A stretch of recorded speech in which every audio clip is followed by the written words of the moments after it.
बार में दो लोग शराब पी रहे थे और उनका आपस में झगड़ा हो गया। उन्हें चोट लगी और खून भी बह रहा था। लड़ाई खत्म होते होते एक की सांस रुक गई। ये देखकर दूसरा आदमी वहां से अपने घर भाग गया। घर के अंदर आने के बाद उसने अपने शर्ट पर खून के धब्बे देखे। उसके पिता घर पर थे और उसे देखकर हैरान रह गए। उन्होंने पूछा, क्या हुआ बेटा, तुम डरे हुए क्यों हो और तुम्हारे कपड़ों पर खून के दाग कहां से आए?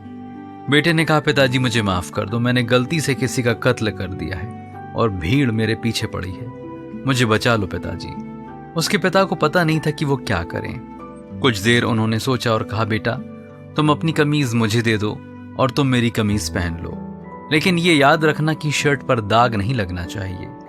दोनों ने अपनी कमीज बदल ली और दरवाजा खोलकर बाहर खड़े हो गए। भीड़ ने पिता को मारा और उसे पुलिस स्टेशन ले गए। उसे जज के सामने ले जाया गया और कुछ हफ्तों बाद इस जुर्म के लिए फांसी पर चढ़ाने का आदेश दे दिया गया। बेटा अपने पिता को इस तरह से देख नहीं पा रहा था और कुछ कहना चाहता था, लेकिन इससे पहले कि वो अपने पिता के पास पहुंच पाता, वो उसे फांसी पर चढ़ा चुके थे। वो जोर जोर से रोने लगा कि पिता, आपने मेरे जुर्म को अपने ऊपर क्यों ले लिया? उसी वक्त उसे अपने पिता के शब्द याद आए कि मेरी शर्ट पर दाग नहीं लगना चाहिए।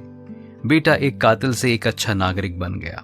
प्रिय मित्रों, ठीक इसी तरह कोई है जिसने हमारे पापों के कारण अपनी जान दी। वह जो पाप को जानता भी ना था, वह जो निर्दोष था, उसने हमारे पापों को अपने ऊपर ले लिया ताकि हम जीवन पाएं, और वह है प्रभु यीशु